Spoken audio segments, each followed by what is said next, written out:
All right, so we're recording. Hopefully more people will join us. So hopefully everybody's doing good today. So I sent out a lot of documents. We have a lot of updates. So you get me to do the updates this time. So 2021 dues billing is the first thing on our agenda today.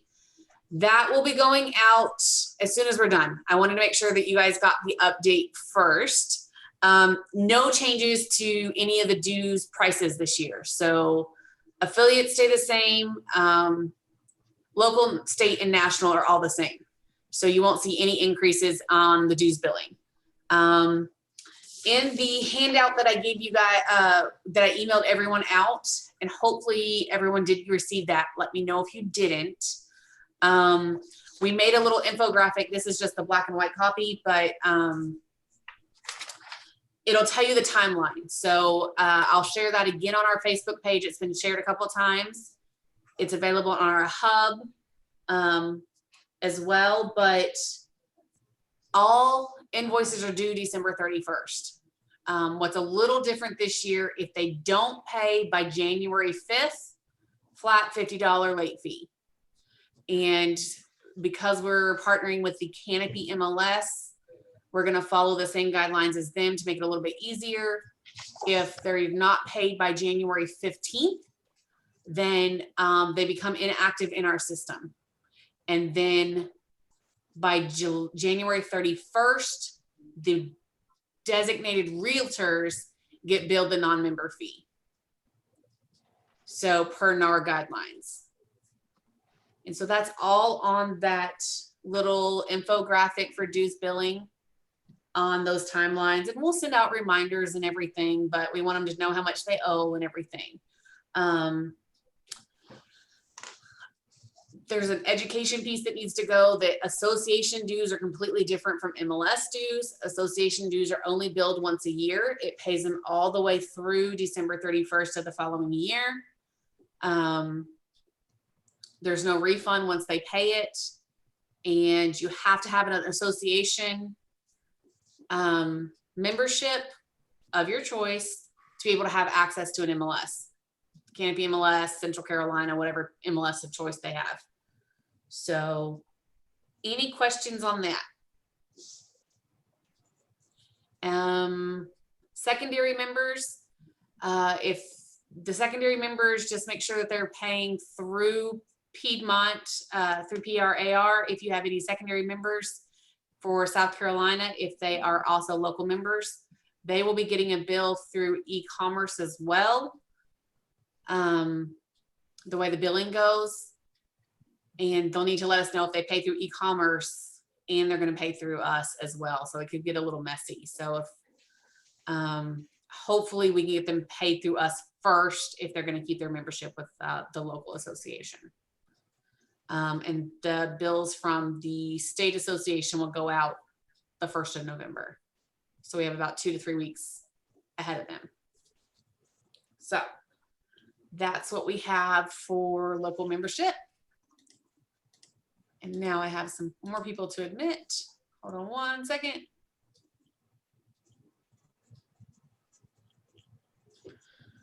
Sorry about that, everybody that's joining. I see you guys now.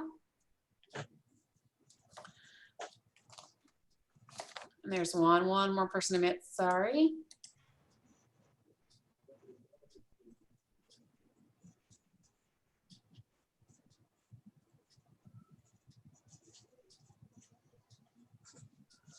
All right. So those of you guys just joined, we just went over the dues billing. Just make sure that you're watching that. The infographic, it gives you the timeline, and there's no increases this year. So now we're going to go on to the legal update. Legal update. The eviction moratorium update from Washington. We have Vince Malta and NAR CEO Bob Goldberg that's working with on Washington, trying to work with that, thinking that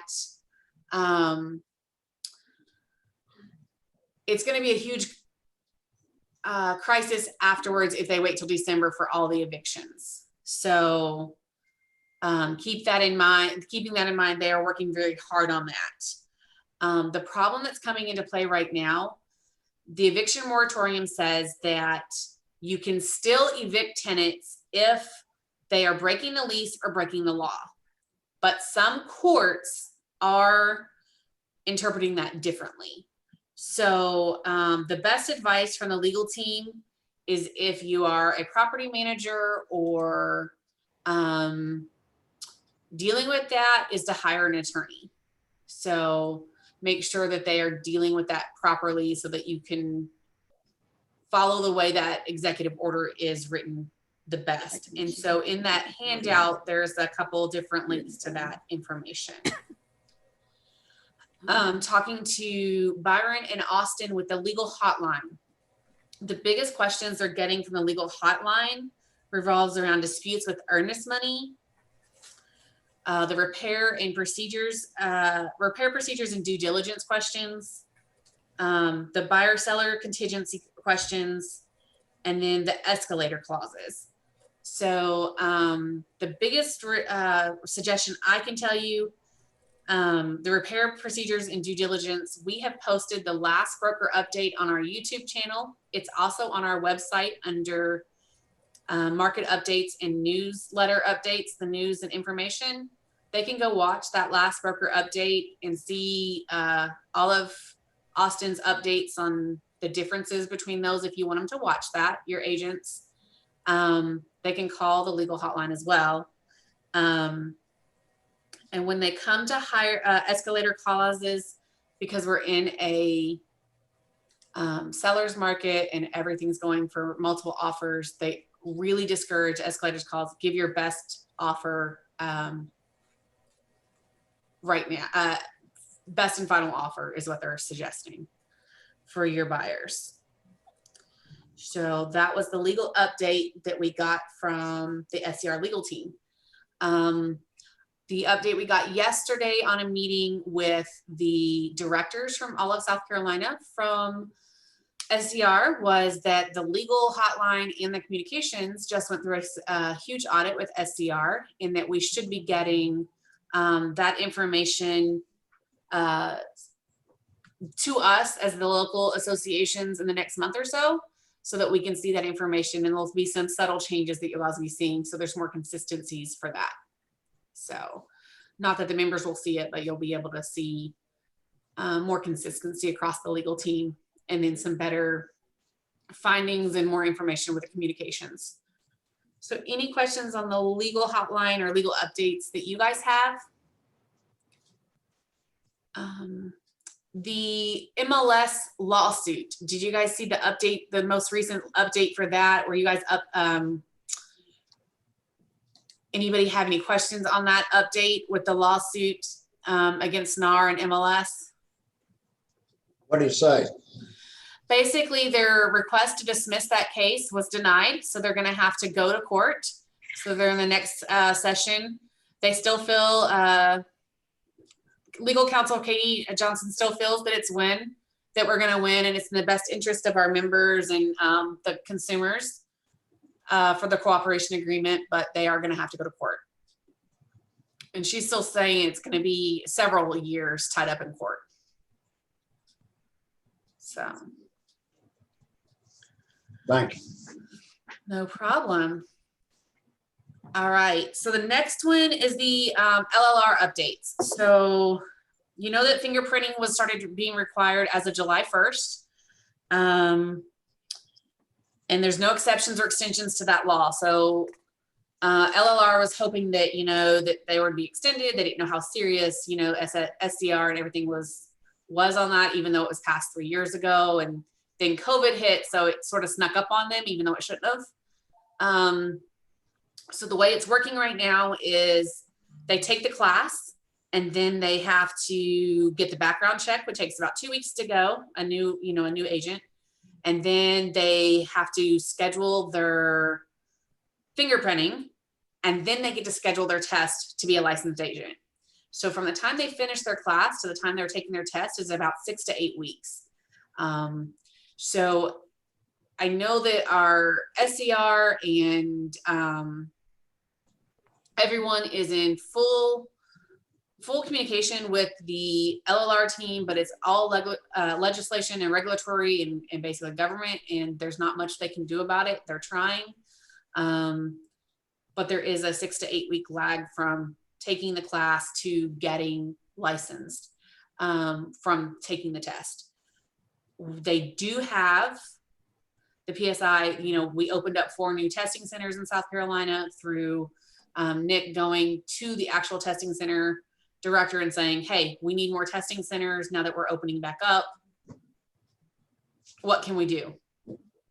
And that's when they opened up 4 testing centers. On your handout, you no longer have to have your agents or potential agents call the national line. There is a line dedicated just for South Carolina agents to schedule their test or to address any issues. And so that's that 855 number on the handout. So hopefully that will help as well. Other updates, the temporary waiver to have remote classes has been extended through June 30th, 2021. So any classes that were already approved to be held are allowed to be held through June 30th, 2021 via alternate distance or virtual methods. So that's good news. And then the last update from LLR was about 3,000 agents renewed their license on September 30th. If they still haven't renewed their license with the 2020 renewal date and we're due, it's $15 late fee, and it's $15 a month late fee every month, recurring accrual through March. So if they need to renew that. So any questions about LLR or any updates you guys need from them? The once if an agent changes companies, once they've been approved, then they're still approved. Is that correct? Yes, sir. Mm-hmm. Okay. And they're still really quick on that turnaround. They're still working remotely. They're not traveling, but they're still really quick on that turnaround. Thank you. So Billy, you're saying that if it's a new agent and they have to get fingerprinted, where are they going for that? It's through SLED. So SLED has a contract. So when they finish their test, they call, they're calling, they have to get a background check first. So they have to call to get the PSI. So PSI is requiring them to have the background check. Once the background check comes, SLED's been contracted to do the fingerprinting. And so fingerprinting gives them a specific place, and it's about 2 weeks out to get the actual fingerprints. And they give them like 2 or 3 locations in their area. Okay. Okay. So. I have a question. Sure. So what if the person just passed the national part and just has to retake the state part? Can they go ahead and do the SLED background immediately since it's a loan process? They have to do it before they test. So yeah, I think so. But that would be a direct question for LLR. I can reach out. We can talk offline on that afterwards. I can give you a call and see what your specific question is so I make sure I can understand. And I can reach out for you. Thanks. So, yep. Any other questions?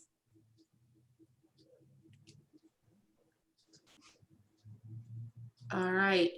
My next update, I wanted to give you guys an update with Canopy MLS. There was a couple things that came up. I sat on a 2-hour call with them on Friday last week. I sat on the town hall meeting with the One Home and CoreLogic update. So I want to make sure that everyone understands that the One Home update and changeover with that marketplace was not Canopy's choice. That was all done by CoreLogic. That town hall should be posted on their website. I went to look for Canopy MLS on the website. It's still not posted that I can find today. As soon as that gets posted, and I'll reach out to my contacts, I'll make sure to send out a link to you guys. But they apologized completely. CoreLogic did, that they missed the mark to make sure while they advertised it, they feel, but people don't look at it until they need to. the biggest thing is they feel that it is way more mobile friendly and it's not going away. So they're still making updates to it. So the thing is there are trainings available, and there's trainings available on the Canopy MLS site still going forward today. The question for you that I have is, do you guys want me to do a Piedmont specific training to where the Canopy MLS team does a training just for our members? Yes, I Okay, think that'd be great. okay. Yeah. I'll reach out to Brian and I'll have one scheduled just for our members. So it will be virtual. They're just doing virtual trainings, but I'll have one tailored just for our members. We have 454 members in the Canopy MLS, so I can do that. So the next thing I want to let you guys know is that there are committee signups, and I have that in your handout, the different committees that they have. They would love to have somebody represented in all their committees from all counties. So all 3 of our counties, Chester, Lancaster, and York, plus every county that they represent in the MLS on all of their committees. So they are taking signups through October 31st. So if you have anybody of your agents, or if you're interested, Debbie Way is the one to contact, which is in the handout, and they're taking those through October 31st.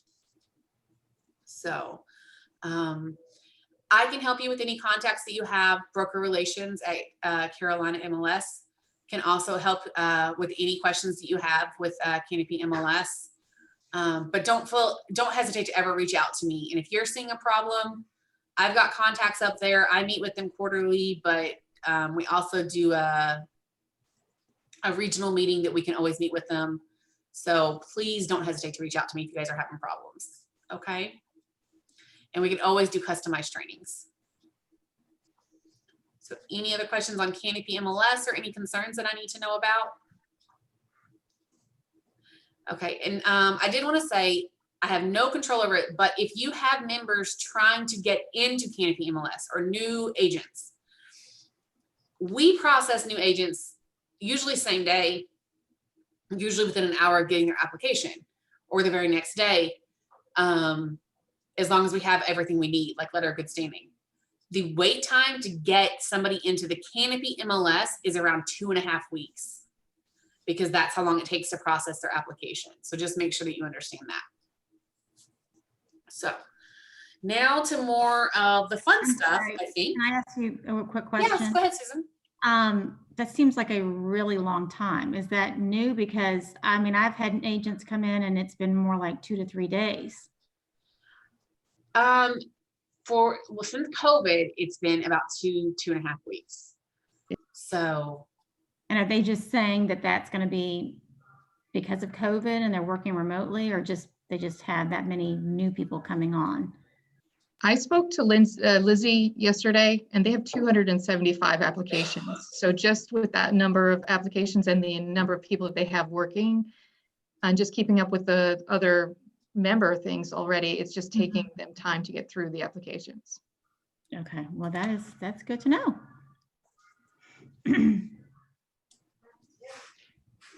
So, yeah, I've tried talking to them, and I know that they have a high turnover too. So, all right, so December 9th is our board installation. We have been highly recommended to do all events virtually through the end of the year. SCR has canceled all events through the end of the year, no traveling.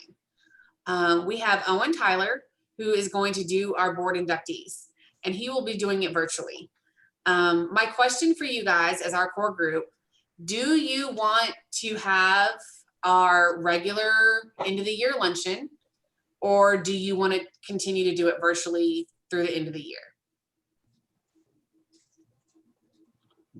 How do you guys feel I about want to that? do it in person, but I don't know if we'll be able to, but I'd like to do it in person.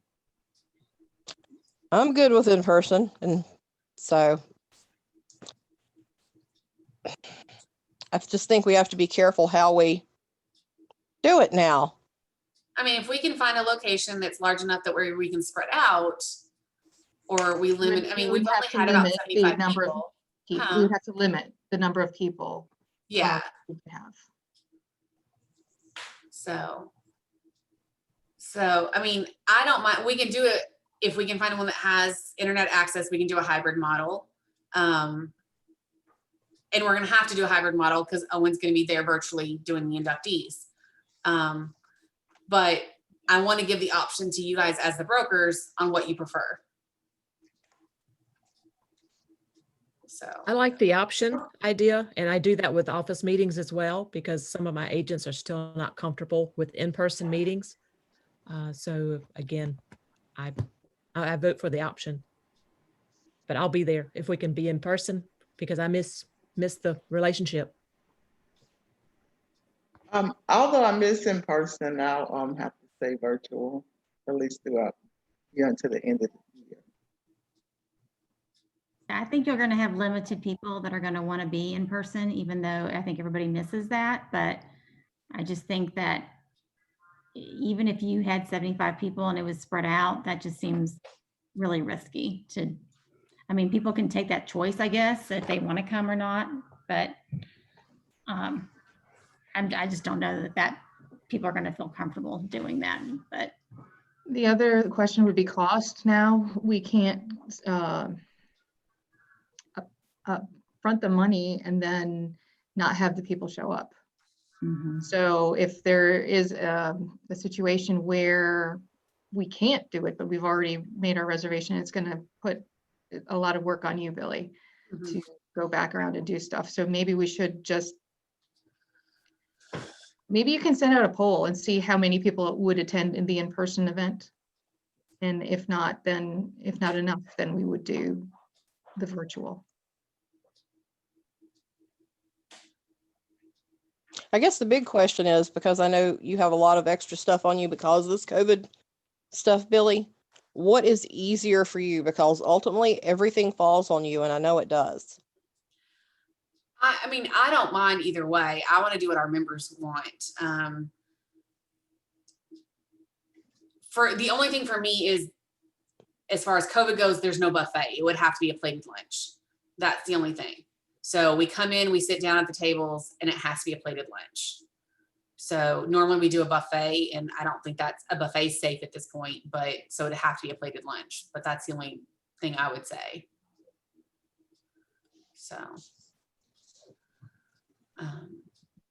I agree with the poll. Maybe take a random, just to see who's interested and guide it from there. Okay. I'll look into it. I'll talk more with the board. I'm glad we have a couple board members on here and see where we stand, and we'll go from there. So, and that brings me to our 2021 schedule and plans. And in your handouts, there was the 2021 schedule, 2020 and 2021, the remainder of the year. So hopefully you had a chance to look at that a little bit, but basically we have a walk through the law, which is our new core class. And then we have the BIC core class. Based on our membership, based on our past attendance, I just wanted to first throw out there that we were going to only offer the BIC core class before June 30th twice. And that's because of how many people were attending it. And that was going to happen both in the morning, because that's when the BICs typically attend, once on February 11th and once on June 10th. And I'm saying this, it hasn't gone fully public because I want your opinion. So February 11th and June 10th.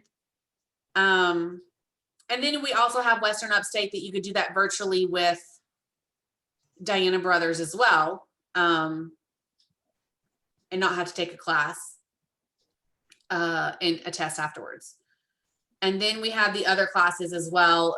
So you would have a walk through the law that's going to be offered 3 times. And then the other classes thrown in there. So the other things that we were doing are all on there, thinking of doing 3 broker updates in 2021. Does that schedule look good for you guys? And does that sound okay for you guys based on what we know at this point? Any questions or concerns or problems with that? I want to make sure I'm offering enough for you guys, but I don't want to lose. The biggest thing is I don't want to lose money for the association. So if I advertise well enough, that's okay. I think that that's what you got. We can always add if things start opening up, but leave it as it is, and we'll work around. Okay.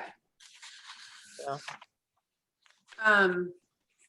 The next thing I had is we have a broker, or okay, we have a broker A and B class coming up in October 26th through the 29th and November 2nd through the 5th. Do you guys have anybody that's interested in those classes? Right now, we only have one person interested in broker B. So, and we have to have 7 people to make that class viable to have. We don't make any money. We make 10% of the money. So we make maybe $100 on the class. Anybody interested in having that class live in person here at the association that you know of? Or should we just go ahead and cancel it? I have one person that's interested in the broker B. But it may be the person you already have on your list because I think she's reached out. The one we have interested is a male, so she has. Okay. All right. I will have her contact you then. Jerry, I will tell you that Kim is doing a virtual broker A and B in January on Tuesdays and Thursdays. Okay. Good to know. Thank you. We will get that information out to those that are interested. We won't make any money on those classes, but we don't make much money on the other ones, but at least gives our members an option. And it'll be a virtual class. So. I think if you have to have 7 people within a very short period of time, I just think that's going to be really hard to get at this point.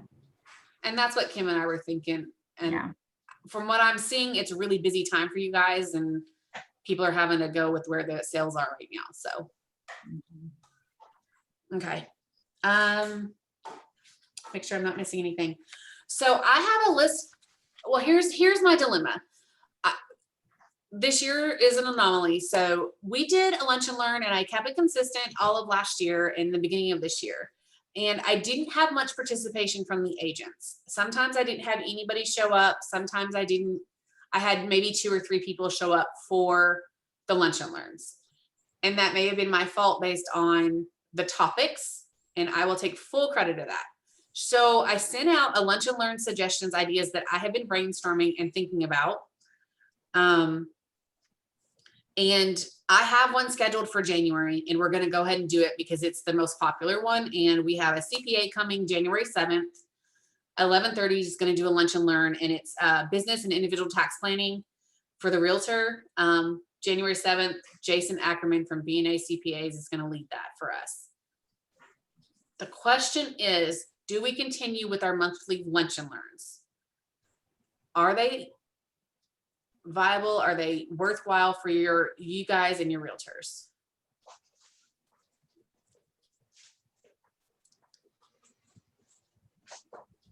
Any input? I'm going to suggest you do something about once a quarter. Because you're competing also, I mean, not competing, but we also have hot topics with CMLS that they do something. Mm-hmm. And people only have so much time to do something every single month. And you might end up finding out that you have things that are also being covered, with the other association. Because I'm on the education committee for CMLS and I know I saw where you have inspections. That's something that is a topic next month there. It might even be this month. But so I just think that probably once a quarter might be good, especially with everything going on. You might have limited numbers anyway. And I'm totally fine to do that. I want to make sure that we're meeting your guys' needs. The biggest thing is I don't want to plan it and then nobody show up for those people, those speakers that are coming. That's the biggest thing is we need to get those agents here if they're going to do it. I agree with Susan. I think quarterly is good.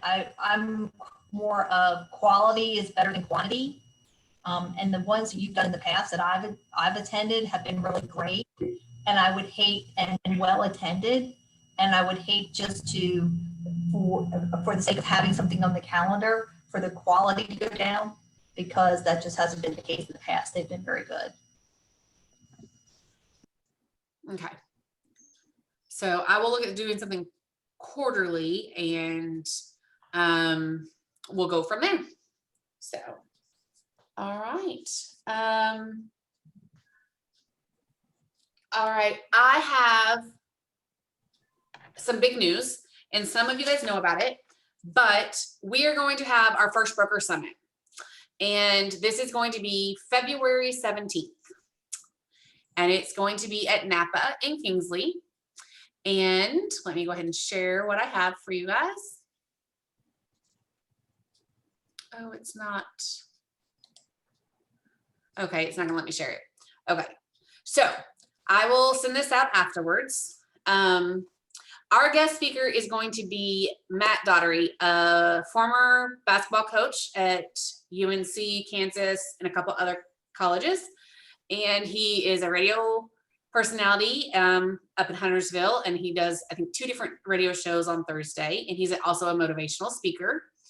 So he is going to be our keynote speaker, but we're going to have a broker summit at Napa, February 17th from 11 to 2. So 11 a.m. to 2 p.m.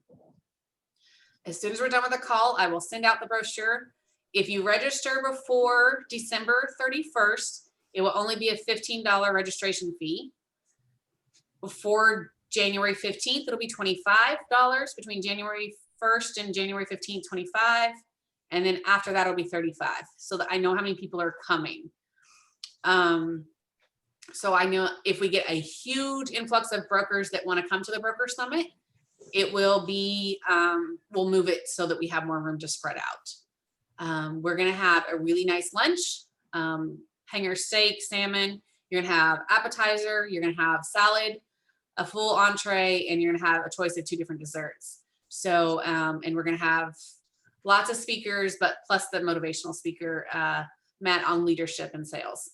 So I want to do something nice for you guys as brokers, something to encourage you guys and talk about leadership and how to go back and lead your teams. So I've worked really hard on this to give you guys something to say how much I appreciate you guys, and hopefully to encourage you guys with the new changes with COVID and everything, and with everything lightening up a little bit. So I hope you guys will attend. And the only reason we're charging is because we're paying so much for a lunch, because the lunch plate is about $30 to $35 per person. And we're going to have some other goodies as well with that. So Say that date again. February 17th from 11 a.m. to 2 p.m. at Napa in Kingsley.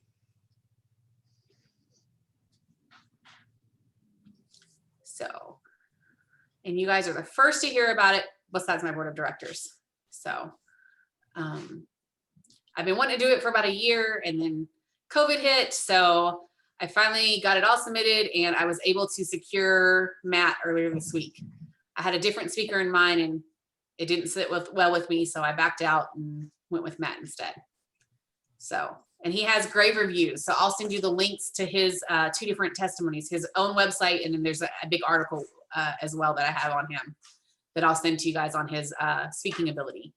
So please keep that date open, and please plan on attending that. So I hope you guys will find that fun and enjoyable and look forward to coming to that. So, so that was my big special announcement, that we have that broker summit coming up, and then we'll do 2 other broker updates later on in the year for you guys. So let's see what else is up on mine. All right.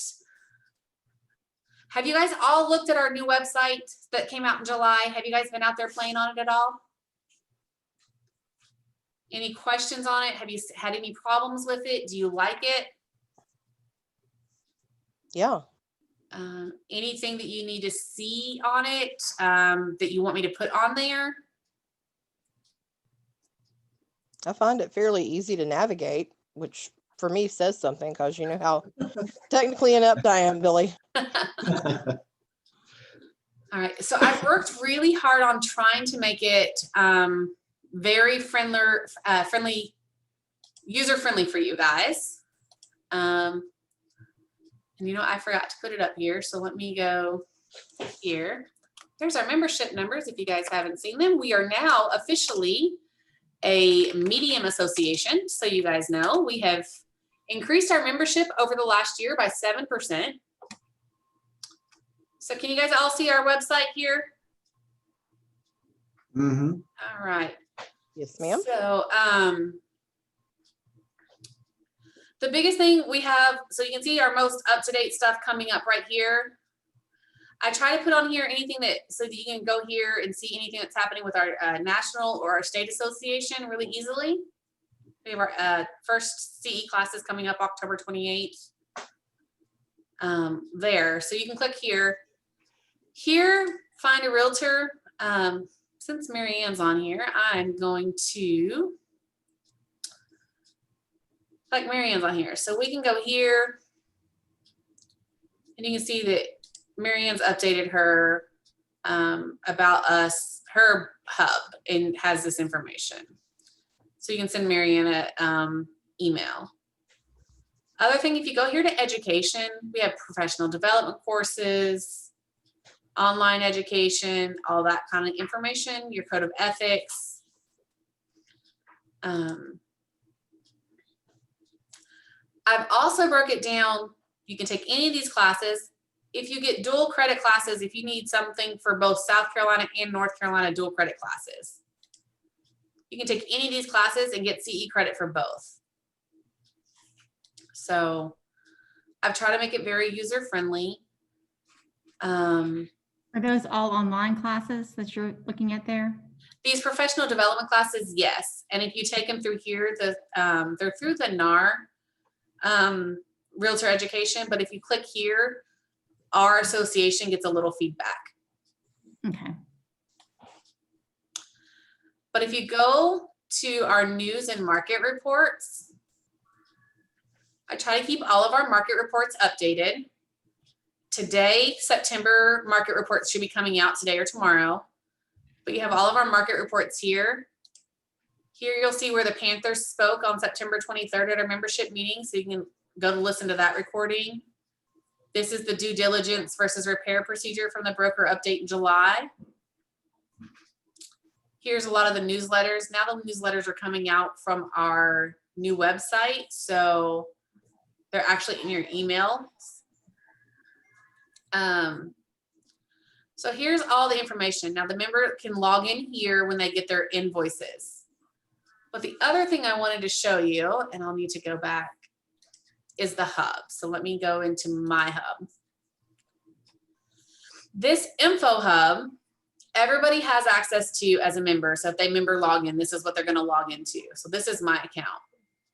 But over here under resources, I've made all of these different resources available to every one of our members, including you guys.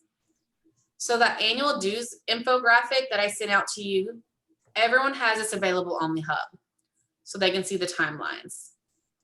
I've also added on here all of our policies, the bylaws, our membership policies, any of our policies for the association. But anything I've got, like our buyers generation by generation toolkit, there's webinars on here, there's a marketing strategy and lead generation. There's so many different resources on here, a social media for realtors and digital marketing. If I think your agents can use it or you could use it, I put it under the resources for you guys to use. So please, if you want me to put something out here, I'll put it on here. All of our applications are out here. You'll see our strategic plan, anything that's out here. So, and then make sure that they're going out here and updating their info. Their address is updated, their email, their phone numbers, because this is where they're going to get their bills sent to you for when we send out their bills here in a few days for annual dues. So any questions or anything on the Info Hub or our website? Has it been a good upgrade? Do you like it? Is it easier to use? Am I doing an okay job on keeping you guys updated? I'm trying really hard not to over inundate your emails. Okay. The next thing, You're doing a great job. oh, thank you. I don't know who said that, but thank you. A whole lot of different content. I haven't had a chance to really look at it, but it looks like there's a ton of information. So that's a great resource. I try to make it to where this could be your one stop. Like if they have the Chamber of Commerce linked for all the 3 counties as well. So if you need links to the schools or whatever, you can go to the Chamber of Commerce or any of those. So you can just go there and find whatever you need. That's what I've tried to do. So if you have a suggestion, something you want on there, I can put it on there. So. The other thing that I put that I needed to talk about, and this is one of our core standards, so I hope I'm not upsetting anybody. I sent out something in your attachments, the program grants grassroots broker involvement program. Of our 126 brokers, we only have 2 or 4 brokers that are signed up for our broker involvement program. This is a NAR program that allows you to set up your own account. And if there's any calls for actions, whether it's through the local associations, which I've never done, through the state association or through the national association, which they have done not this year, but last year, where we call on our legislators to help us, whether it's through flood insurance programs or they did one for business licensing last year, I believe. You can send out emails directly targeted with your contact information. It looks like it's coming from you to all of your agents. So they're more likely to open up emails with just your information instead of coming from me or from the state association. So it'll target your contact information to your agents, asking them to respond to a call for action. And so the broker involvement program is a great resource for you to set up to help us with those grassroots efforts and getting legislation passed, whether it's the local, state, or national levels. So that whole brochure on how to sign up for the broker involvement program, set up your account, put in your logo, and everything is on that brochure. If you need help, I can help you with that. Jay Reinhardt's a great resource on that as well. He is one of our brokers that signed up for it as well. But please consider signing up for that. They use those very sparingly, but when they do use them, they are needed. The Realtors Association is the largest professional association in the state and one of the largest in the nation for home ownership rights and everything. So we do a lot of good things, and I'm not going to preach on RPAC. I know that that's one of the hard things for our association, so I won't preach on it, but if you can help us do that, and I've also met a core standard by talking to you guys about it, so hopefully you guys will indulge me on that. I would appreciate it. I've also sent out a ton of other flyers that came out from our regional vice president, Jay Reinhardt, through the end of the year, on national flood insurance updates, on the C2EX program, which is a wonderful endorsement, and it helps you become a better educated and well-rounded realtor. Man, there was a lot of information that I sent out. There was an RPAC update on all the legislation that was passed, and everything, just resources for you and your agents. So if you have questions or need anything from me, let me know. Let me look what else was on there. The housing market rebound, community building grants. I think most of you guys know that there's tons of grants out there that we can use. So if there's a area in your area or your community that needs upgraded or something, we have access to grants that come talk to me. We can work something out. So whether it's a community park or you want to do something with housing, we have access to grants that we can always apply for. So we can work on that if there's something you guys want to do in your communities. So is there any other questions or updates or something that you guys need from me or want to see from the association? This is your time to give to me to say that you want to see from us. Billy, can you explain on the broker summit so that's going to be for BICs or anybody that is a licensed broker? Yes, BICs are licensed brokers. Mhm.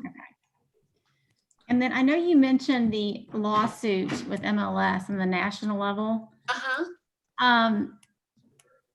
Can you just explain real quickly, like, I don't know that I've heard everything about that. Is it just something to do with buyer agency? They're saying that the MLS manipulates like fair trade, so that I'm not going to use the right words because I am not a legal person. I'm a financial person, so I apologize. But basically they're saying that it eliminates fair trade and it has a monopoly on the system. So it's is what they're saying. And that, so it's a bunch of lawyers that have come together and sued a bunch of MLSs saying that they're restricting the right to free trade. And who are they representing? I'm sorry, I'm gonna bring it up because I kept it up on my thing in case you did ask.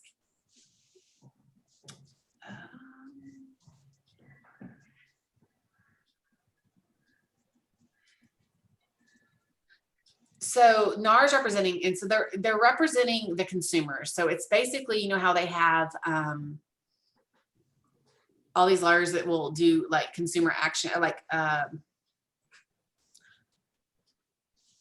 class action lawsuits. That's what they're doing. It's like a class action lawsuit. And So in other words, the ambulance chasers ran out of ambulances to chase, so now they're going to go after us? Exactly. Yes. Okay.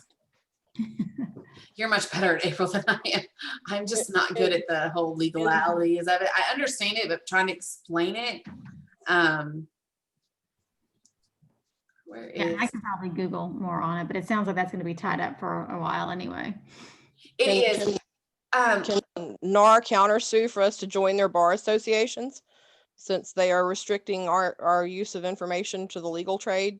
So by not letting us join the bar association, because that is also a private association. Yeah, I don't know.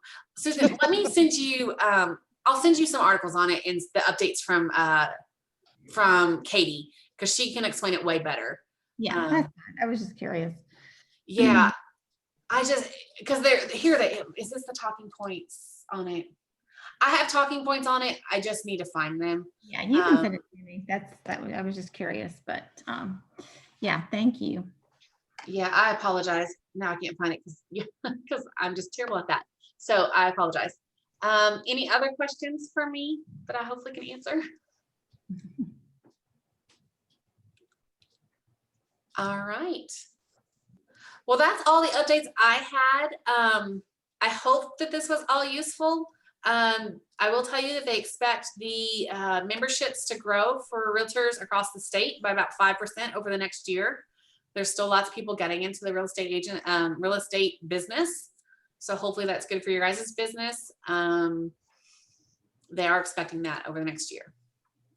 So Thank you, Billy. thank you. Bye. All right. Bye, guys. Thank you I'll all. keep you guys Thank updated. you. Bye-bye. Thank you.